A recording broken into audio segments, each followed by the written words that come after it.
It is my pleasure to introduce a fellow Coloradan, a former candidate, Jim Hubbard, as our nominee to serve as Undersecretary for Natural Resources and Environment at the USDA. Mr. Hubbard arrives with over 40 years of forestry experience. He served as the U.S. Forest Service for 11 years as the Deputy Chief for State and Private Forestry. There he promoted a collaborative cross-boundary approach to forest management.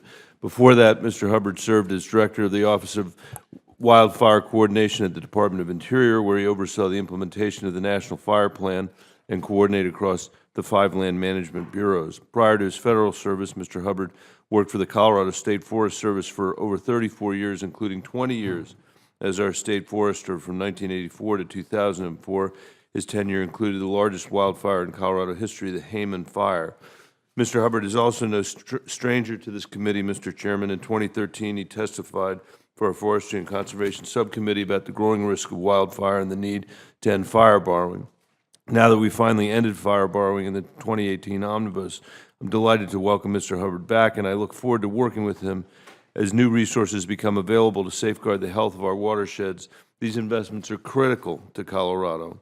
Going forward, we know that the challenges of wildfire will continue to grow in a changing climate, and the conservation of our public lands will be as important as ever with the rapid population growth in Colorado. These trends make it all the more important that we have leaders at USDA like Mr. Hubbard, leaders with decades of experience with an appreciation for the importance of national forests to our economy, leaders who are focused on solving problems, working collaboratively, and thinking creatively. We are fortunate to have such a qualified nominee for that position. I want to close by thanking Mr. Hubbard for coming out of retirement and offering to serve once more. Thank you, Mr. Chairman.